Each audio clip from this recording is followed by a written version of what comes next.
वार्षिक Charles Korea स्मारक व्याख्यान का 7वां संस्करण 6 जुलाई 2024 को सॉल्टलेक सिटी सेंटर के रॉयल बंगाल रूम में प्रतिष्ठित अतिथियों और प्रतिनिधियों की उपस्थिति में आयोजित किया गया। 2016 में शुरू हुआ ये कार्यक्रम स्वतंत्र भारत के मास्टर आर्किटेक्ट की पुण्यतिथि पर और उनके सम्मान में प्रतिवर्ष आयोजित किया जाता है।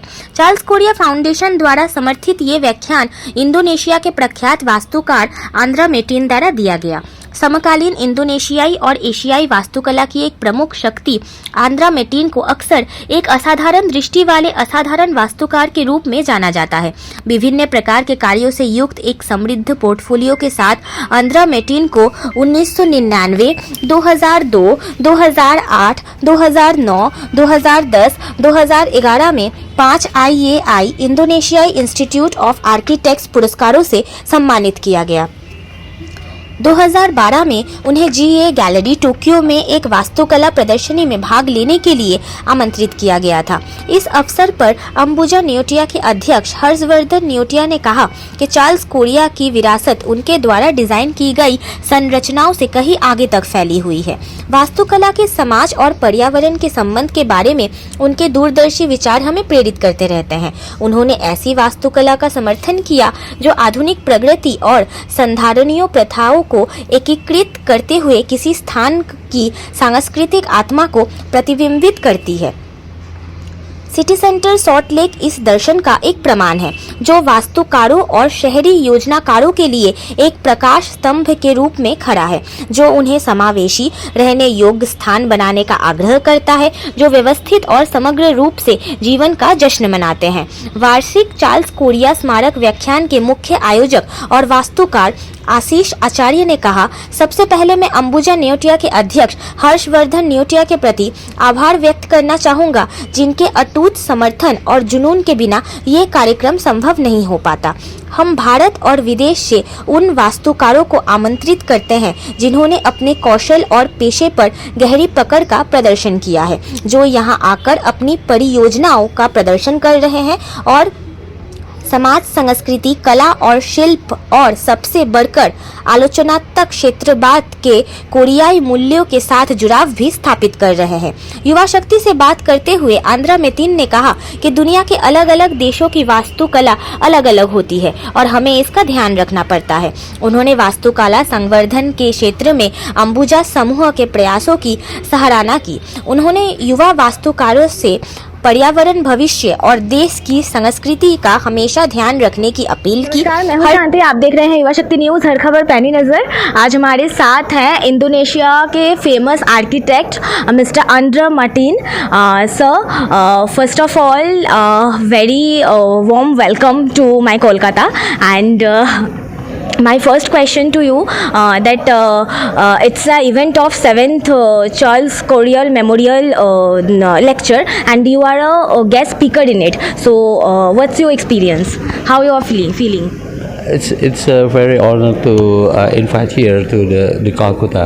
As also this is first time to visit Calcutta, and I will learn much about your country, about your culture, about your past, also about your future, and also I will sharing my lecture, my thought to all of us. Will come to saw my lecture. So you are from Indonesia and you give their very beautiful designs of architect like mosque and airport, like these things. So kindly share few opinion or few thoughts of Indonesia to our channel. Yeah, regarding Indonesia. Regarding Indonesia, yes.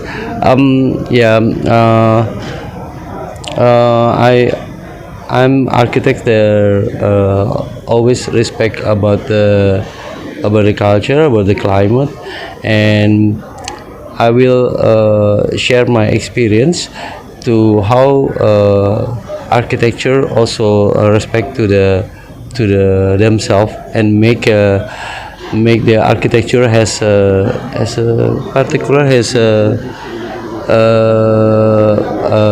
specific specific for your countries, because I don't want the world will be same, and I think every country, every region has a specific heritage and specific to make more colorful at the earth. So it's very honored to Nutya to support it Charles Korea Foundation, also to invite many speakers, and then the speakers can share their thought to everybody, and then Calcutta especially the Calcutta people can learn much about the thought many architects through the Ambuja group, because they are not a bigger company, but biggest company, but they are also thinking about development for the development and intelligence to the intelligent people. Yeah, I think more respect for the climate, for the culture, and for the future. Thank you so much. Harshvardhan Neotia ने युवा शक्ति को बताया, कहा कि हम लोगों का एक लंबा संपर्क रहा है और उन्होंने सिटी सेंटर को डिजाइन किया है।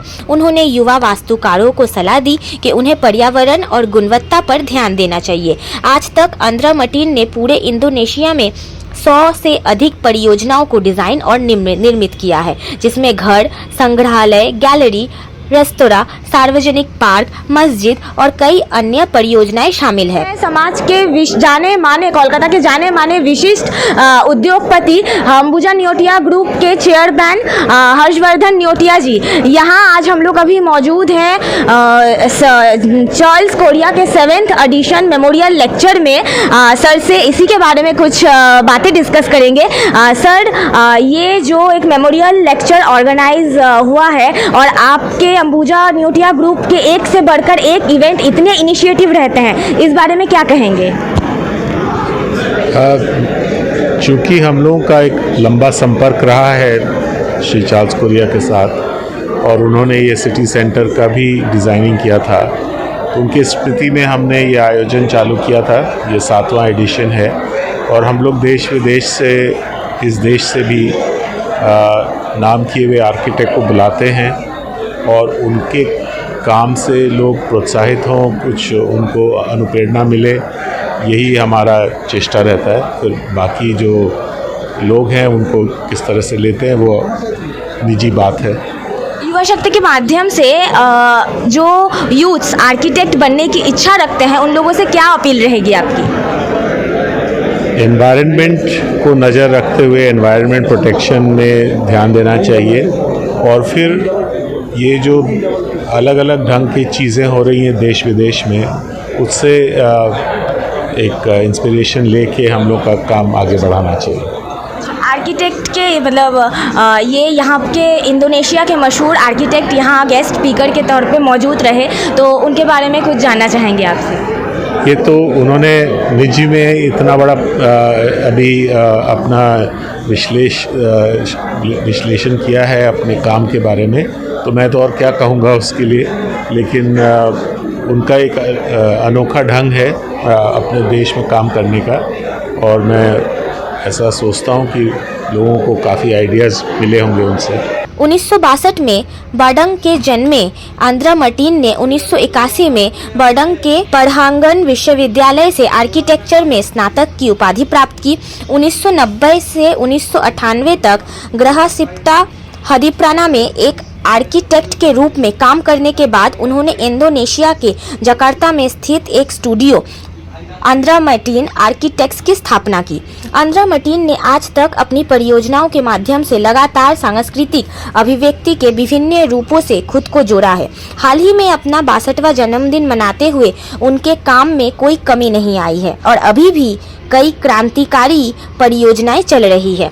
युवा शक्ति के लिए अमित कुमार की एक खास रिपोर्ट। अपने इलाके की खबरों को जानने के लिए युवा शक्ति चैनल को सब्सक्राइब करें।